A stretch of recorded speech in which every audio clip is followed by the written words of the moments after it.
Question करने लगे हैं जिसके अंदर हमारे पास सेल्स टैक्स के अंदर इंपोर्ट की वैल्यू भी गिवन है, और वो इंपोर्ट जो है वो SRO 297 SRO के अंदर जिसमें 25% की आइटम्स हैं वो भी मौजूद है। तो उसको हमने इंपोर्ट भी किया और लोकली सेल भी किया हुआ है। उसको देखते हैं कि उसके अंदर हमें क्या चीज़ मिलती है। SRO 297 के अंदर हमारी कुछ आइटम्स मौजूद हैं जिसके अंदर लॉ ने 18% की बजाय हायर टैक्स दिया हुआ है। क्या दिया हुआ है? वो है 25%। उसमें हमारी शैम्पू है जो हम इंपोर्ट करेंगे। अब अज्यूम करें कि आपने शैम्पू इंपोर्ट की है, राइट। शैम्पू 297 में भी है और थर्ड शेड्यूल में भी है। मीन्स कि आप जब इंपोर्ट करेंगे तो आप उसकी प्राइस के ऊपर टैक्स नहीं देंगे, बल्कि किसके ऊपर टैक्स देंगे? रिटेल प्राइस के ऊपर। और लेकिन देंगे कितना? 25%। कॉफी है उसमें, ज्वेलरी है उसमें, टी है उसमें, फर्नीचर है उसमें, व्हीकल्स भी है। ये आइटम्स है ना। तो सिगरेट भी है, मेरा ख्याल है सिगरेट्स भी उसमें, इंपोर्टेड सिगरेट्स भी थर्ड शेड्यूल, वो थर्ड शेड्यूल में भी है, उधर भी मेरा ख्याल दोनों में मौजूद है। तो आपने ये तवज्जो करनी है कि ये जो आइटम्स मैं इंपोर्ट कर रहा हूं उसकी मैंने इनपुट की वैल्यू क्या होनी है। रेट भी 25% होगा। जब मैंने सेल करनी है तो सेल के अंदर भी 25% ही टैक्स होगा, और होगा किसके ऊपर? रिटेल प्राइस के ऊपर। ये इशू आपने जहन में रखना है। ओके। और वही हमारा तरीकेकार होगा कि हमारा जो इनपुट टैक्स है हम उसको फाइंड करेंगे, और वो देखेंगे कि ये इस्तेमाल कहाँ हुई है चीजें। अगर ये एक्सपोर्ट हो गई तो मैं वो रिफंड में डाल दूंगा। अगर वो एग्जेम्प्ट में इस्तेमाल हुई तो मैं ज़ाया कर दूंगा। और अगर मेरी टैक्सेबल में इस्तेमाल हुई तो मैं उसको क्या करूंगा? Input claim. तो आपको सवाल के अंदर इनपुट भी सेट करना होता है, आउटपुट भी सेट करना होता है। इनपुट और आउटपुट दोनों सेट करने होते हैं।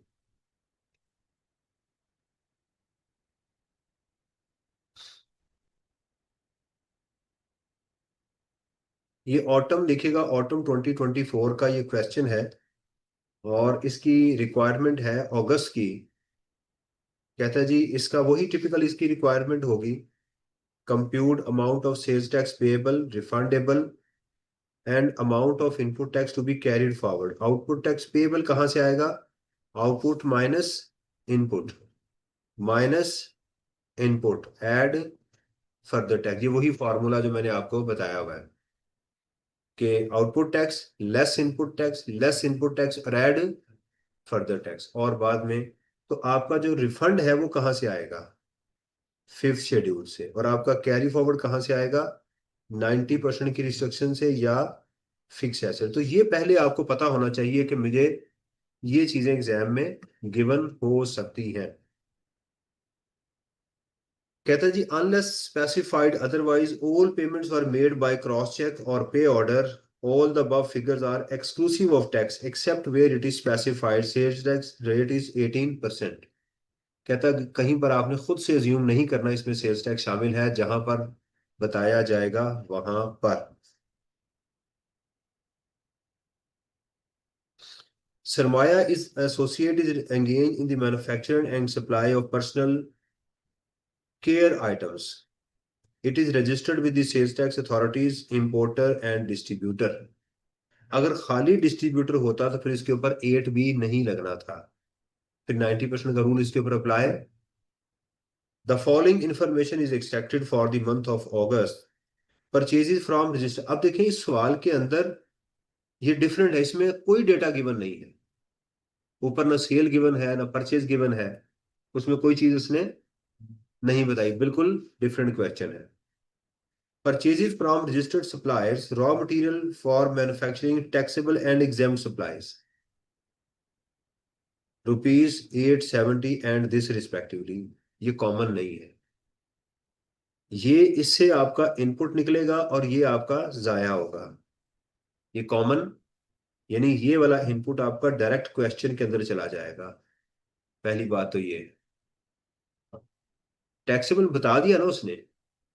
भी मैंने सेल्स टैक्स दिया है, दोनों के ऊपर दिया हुआ है, लेकिन मेरा उसने कहा कि ये टैक्सेबल में इस्तेमाल जब बता दिया है तो फिर मैं वर्किंग 1 2 में इसको नहीं लेके जाऊंगा। 800 kg of detergent purchase for 840। The retail price of the detergent is this. Detergent किस में आते हैं? थर्ड शेड्यूल में। तो फिर क्या करेंगे आप इसकी जो इनपुट लेंगे वो आप लेंगे 1200 इंटू 800 इंटू 18%, ये आपकी इनपुट आएगी यहां से, राइट। गुड्स 350 परचेज फ्रॉम खजाना with payment made in cash, इसका इनपुट नहीं मिलेगा। तो यहां से मुझे दो इनपुट मिल गए। आप क्वेश्चन में क्या करें, जब सवाल शुरू किया तो लिख के रख लें।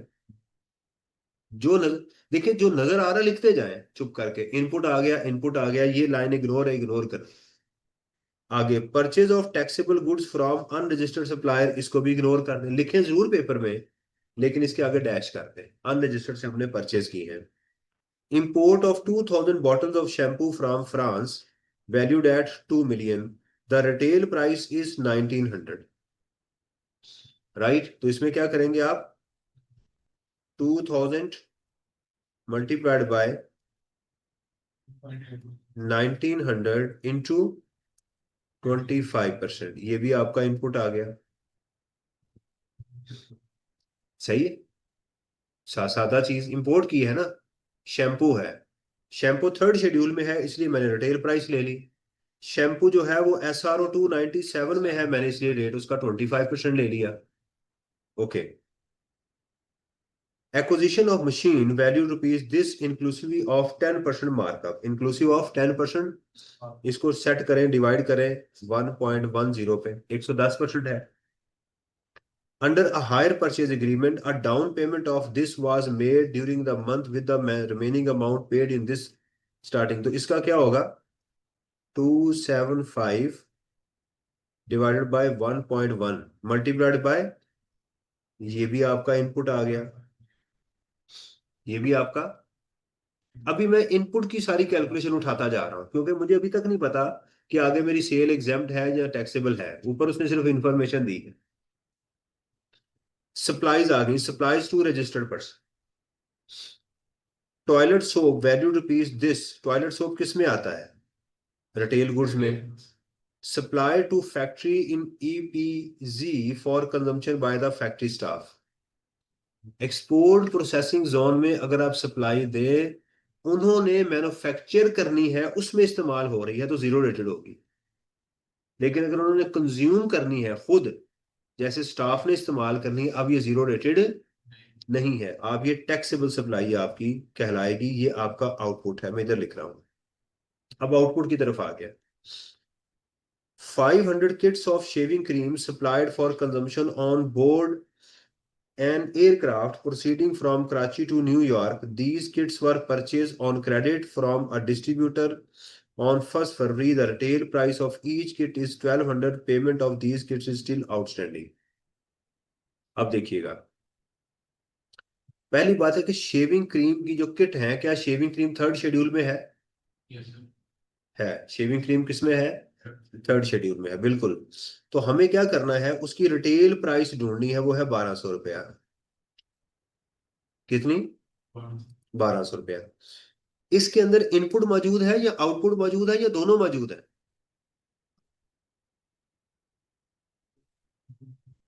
इनपुट और आउटपुट दोनों मौजूद है। देखिएगा, 1200 आपने खरीदी, कितनी है आपने? 500। सारी की सारी आपने सप्लाई कर दी है, कुछ बची हुई है? भाई आपने सारी सप्लाई कर दी है, सारी सप्लाई कर दी है ना। तो इसका 18% आपका क्या बन जाएगा, इनपुट। क्या बन जाएगा? और ये सारी आपकी जीरो रेटेड है, लिहाजा ये सारे का सारा इनपुट रिफंड में चला जाएगा, आपके क्वेश्चन का हिस्सा नहीं बनेगा। यानी ये आपके सवाल में अमाउंट जाएगी नहीं, ये डायरेक्ट आप रिफंड में डाल देंगे जाके। क्यों? क्योंकि ये मेरा जो इनपुट था, ये मेरा जो एक्सपेंस हुआ है, ये सारे का सारा कहाँ इस्तेमाल हुआ है? जीरो रेटेड के अंदर इस्तेमाल हुआ। ठीक है, आगे चलें। Goods valued 325 supply to a creditor against final settlement if debt rupees this. आपने उसको डेट उसका कितना था 350। आपने चीजें कितनी सप्लाई की हैं 300। आपकी आउटपुट है। सवाल ये है कि आउटपुट किस पे लूं। राइट। उसकी मार्केट वैल्यू के ऊपर या डेट के ऊपर। ये यहाँ पर उसने ये स्टूडेंट से देखा है कि क्या स्टूडेंट को पता है कि कर्जे को उतारना है, कर्जे की वैल्यू के ऊपर मैंने 18% लेना है ये आपकी टैक्सेबल सप्लाई आउटपुट है। तो मैं इसके ऊपर लूं या इसके ऊपर। क्या लॉ ने कहीं कहा है कि अगर आप डेट देंगे तो जो डेट की अमाउंट करेंगे उसके ऊपर इसको सेटअप करेंगे। तो इसका मतलब ये है कि हमें यहाँ 325 इंटू 18% लेना चाहिए। ये सेल में डाल देंगे। ये आपकी क्या है सप्लाई है। ये आउटपुट बनेगी यहां से। यहां से रिफंड निकलेगा। यहां से आपकी आउटपुट निकल रही है। लिखते जाएं अभी। फार्मूला आपका वही है आउटपुट माइनस जो कुछ मिलता जा रहा है लिखते जाएं। देखिए जब एग्जाम के अंदर कंफ्यूज हो रहे हैं तो कंफ्यूज ना हो। अपना डेटा सॉर्ट करें फौरन। आपको खुद ही डायरेक्शन समझ आ जाएगी। फिर वो आप उस पर आ जाए। रिफंड कौन सा है इसमें से वो कौन सी लेनी है वो ऑटोमेटिकली पता चलता जाएगा आपको।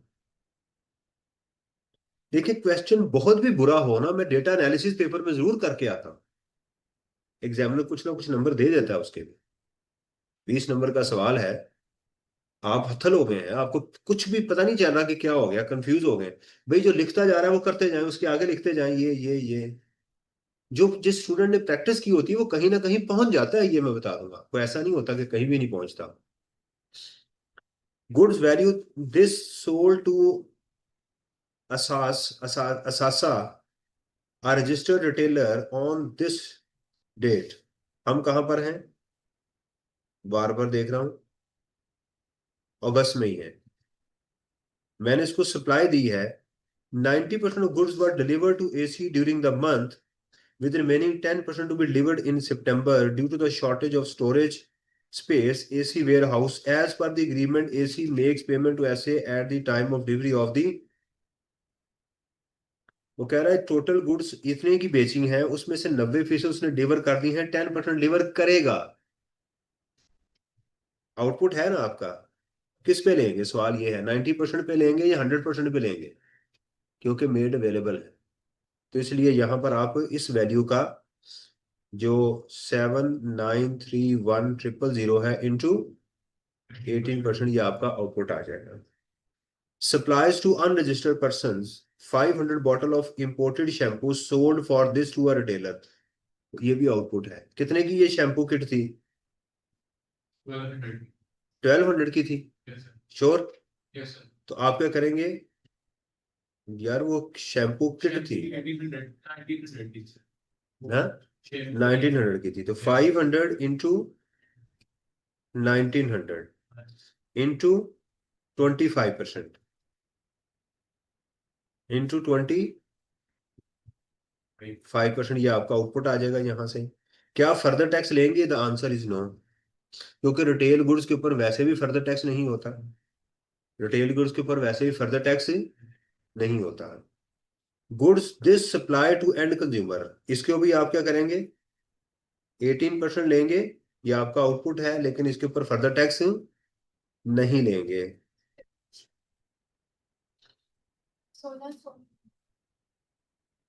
शैम्पू थर्ड शेड्यूल की आइटम है ना। तो आप रिटेल प्राइस लेंगे। हाँ जी ठीक है। इंपोर्टेड है ना। Export comprise of 1500 bottles of imported shampoo sold for this to a departmental store in UAE. Right. कहता वो जो शैम्पू आपने इंपोर्ट की थी 1500। कितने की आपने 1500 शैम्पू थी। इंपोर्ट प्राइस क्या थी उसकी 1900 शैम्पू थी ना। इंटू 25% ये आपका रिफंड निकल आएगा यहाँ से। ये जो उसने ऐड सोल्ड फॉर तो उसने ऐड की होगी इसको लेस करके तो ये वैल्यू ऐड करें। कहाँ उसने ऐड की है ऊपर कहाँ। इस सवाल के अंदर तो डेटा उसने दिया ही नहीं है। ये सवाल ही बिल्कुल डिफरेंट है। इसमें से उसने डेटा प्रोवाइड ही नहीं किया आपको। वो तो सिंपल आपको परचेज बताई जा रहा है सेल बताई जा रहा है इंफॉर्मेशन दे रहा है आपको थ्रू कर रहा है वो उसके साथ। सेल परचेज तो दे नहीं रहा। यहाँ तो एड प्लस का चक्कर ही कोई नहीं है। यहाँ तो इंडिपेंडेंट इंफॉर्मेशन दे रहा है आपको, प्लस माइनस आपने यहीं पे वही करना है। यहाँ तो ऐड वाला चक्कर है ही नहीं। सही है। यहाँ तो परचेज देता जा रहा है, परचेज को कैलकुलेट करते जा रहे हैं, आउटपुट दे रहा है, आउटपुट को कैलकुलेट करते जा रहे हैं, एक्सपोर्ट दे रहा है, उसको कैलकुलेट करते जा रहे हैं।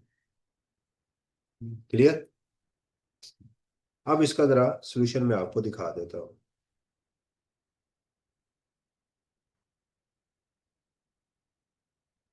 रिफंड वाला पॉइंट है, कहते हैं ये रिफंड वाला जो पॉइंट है उसको दोबारा बता दूं।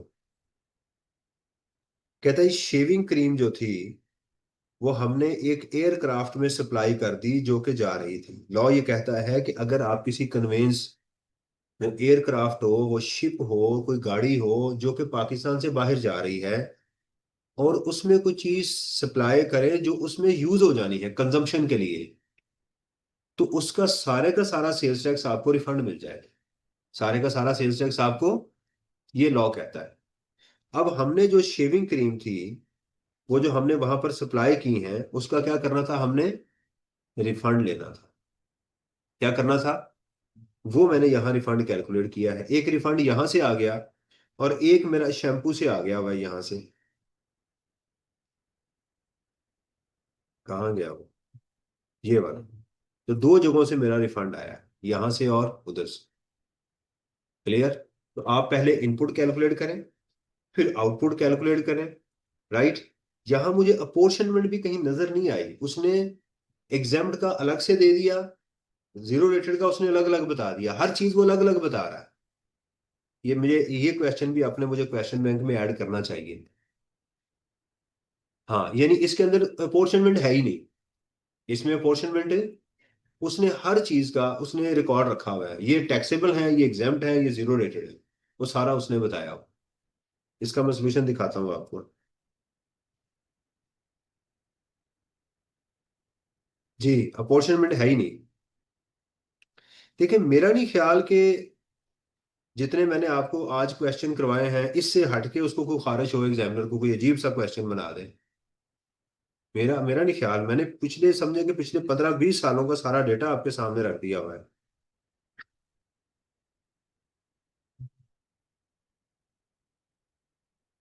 ये है।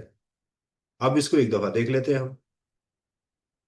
सरमाया associate computation of sales tax liability for the month आ गया। देखें, सेल्स टैक्स क्रेडिट यानी इनपुट टैक्स, आप जाहिर बात है क्रेडिट लिख लें इनपुट लिख लें एक ही बात है। Taxable goods from registered person, याद पहला पॉइंट था ये हमारा सेल्स टैक्स आ गया। Raw material for exempt supplies inadmissible आ गया। Purchase of 800 kg of detergent, ये देखिएगा 800 इंटू 1200 इंटू 18%, ये हमारा इनपुट आ गया। Goods purchase in cash disallowed. Goods purchase from unregistered person disallowed. Import of shampoo, ये देखिएगा 2000 शैम्पू की बॉटल्स थी, 1200 1900 रुपए की एक, रेट 25% आ गया, ये मेरी इनपुट आ गई। Purchase of 500 kits of shaving cream, payment not made. Right, बेशक नहीं की, आपका 18% आ गया। क्या है, ये माइनस क्यों किया है इन्होंने। उसमें से एक दफा एक मिनट हरिएगा, हैंड कौन सा था ये जो क्रेडिट पे पेमेंट की गई है। ये ये वाली, ये देखिएगा। ये उसने कहा था, मैं ये पॉइंट में भूल गया आपको डिस्कस करना, ये वाला। यहां आपका 180 डेज का इशू आ रहा है। वो कैसे, आप हैं अगस्त की कैलकुलेशन कर रहे हैं, आपने चीजें खरीदी थी 1 फरवरी में, ठीक है। On credit from the payment of these की स्टिल आउटस्टैंडिंग, ये थी, ये पॉइंट। आप फरवरी का महीने देखें, फरवरी मार्च अप्रैल मई जून जुलाई और अगस्त, आप उस डेट से यहां तक जाते हैं तो इसको टाइम बार्ड हो चुका हुआ है। तो मैंने अभी क्या कहा कि अगर आपने पेमेंट नहीं की 180 दिनों के अंदर अंदर तो क्या होगा, इनपुट की रिवर्सल डालें। ये वो रिवर्सल आप यहाँ पर डाल रहे हैं, ये वाली, कि आपने पेमेंट नहीं की तो इसकी क्या डालेंगे, जो इनपुट ले चुके हुए हैं उसको अब यहाँ पर इस महीने को एक्सक्लूड नहीं करना। यहाँ पर इस ये आउटस्टैंडिंग पेमेंट है, तो आप यहाँ पर इसकी हमने क्या डाल दी, रिवर्सल डाल दी। जो इनपुट क्लेम ऑलरेडी कर चुके थे मैंने उसको रिवर्स कर दिया। इलेक्ट्रिसिटी बिल्कुल ठीक है, आप कैश में ले सकते हैं। Unclaimed input tax on goods purchase in January, ठीक है, ये हमारा जनवरी में था।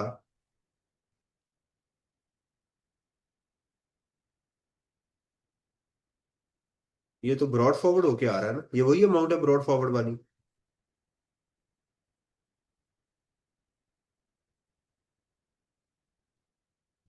ये कौन सी थी 450 वाली?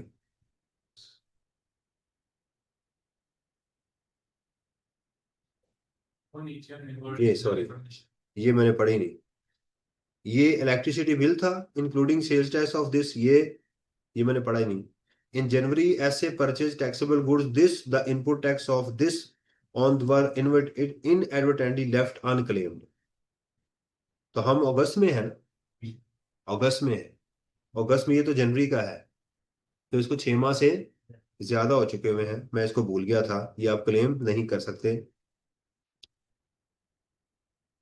Less input tax related to export, उसने कहा कि ये वाला जो इनपुट आपने एक्सपोर्ट में यूज किया है वो उसमें, अच्छा उसने ये किया कि सारा टोटल कर लिया एग्जामिनर ने, सारा टोटल करने के बाद उसने एक्सपोर्ट वाला यहां से माइनस कर दिया। उसने कहा कि इतना आपने रिफंड में लेकर जाना है। हमने क्या किया था, हमने यहीं पर इसको डाल दिया था कि यहां से आप क्या कर लें इसको, किधर गया वो, ये वाला है ना, हमने कहा कि हम इसको जाके एंड पे रिफंड में डाल देंगे, ये वाला 1500, 1900 × 25%, ये हम रिफंड में डाल। उसने क्या किया, देखो एग्जामिनर ने सारा इनपुट ले लिया, सारा इनपुट लेने के बाद उसने जो मैंने रिफंड करना था माइनस कर दिया। नहीं समझ आ रही? ठीक है। अच्छा उसके बाद आउटपुट लें, आउटपुट आपका वही है, टॉयलेट सोप आ गए, ठीक है, ये जीरो रेटेड गुड्स आ गई। ये देखिएगा ये वैल्यू थी जहां उसने 3,50,000 दिया था, कि स्टूडेंट किसको पिक करता है, वैल्यू ऑफ सप्लाई को पिक करता है या डेट को पिक करता है। ये वाली चीज थी इसमें, टैक्स सप्लाईज टू ईसा, ये भी ठीक है। ये उसने 90% वाला नहीं चीज जो बताई थी, 90 और 10% वाली, तो हमने 100% लेनी थी। Shampoo to unregistered whole seller, ये देखिएगा 25%, दो चीजें हमने ली, इसकी रिटेल प्राइस और ये अनरजिस्टर्ड एंड कंज्यूमर, बिल्कुल ठीक है। एक्सपोर्ट ऑफ बॉटल्स ये जीरो रेटेड हो गई, टोटल मेरा आउटपुट हो गया। एडमिजिबल टैक्स क्रेडिट जो मेरा ऊपर अमाउंट आई थी 19,22,000 और 90% of the output which ever is lower, तो यहां मेरा चूंकि मैं इसका 90% ले रहा हूं इसकी बजाय, तो ऑब्वियसली मेरे क्वेश्चन में कैरी फॉरवर्ड आ जाएगा, क्योंकि मैं ये सारे का सारा इनपुट क्लेम नहीं कर रहा, बल्कि मैं आउटपुट का 90%, इसका 90% क्लेम कर रहा हूं। तो जब आप इसका 90% क्लेम करेंगे तो क्या होगा, कैरी फॉरवर्ड होगा। सेल्स टैक्स पेएबल आ गया, less input tax on fix asset, वो भी हमने माइनस कर दिया, right. Input tax carry forward, ये पॉजिटिव, ये देखिएगा ये भी कैरी फॉरवर्ड हुआ, क्योंकि इसमें से जब ये अमाउंट माइनस करेंगे तो ये क्या हो जाएगी, नेगेटिव। तो यहां से भी कैरी फॉरवर्ड आ गया आपका, यहां से भी कैरी फॉरवर्ड इस क्वेश्चन में आ गया, ये नेगेटिव अमाउंट है, राइट। ये देखिएगा इन्होंने दोनों दोनों को क्या कर दिया हुआ है, ऐड कर दिया हुआ है टोटल अमाउंट, और ये आपका रिफंडेबल आ गया। ये क्वेश्चन उनसे डिफरेंट था, ये क्वेश्चन, देखिए मैं बार बार आपको कह रहा हूं कि ऐसे क्वेश्चन को देख के ये नहीं होता कि आप उसको घबराना शुरू कर दें।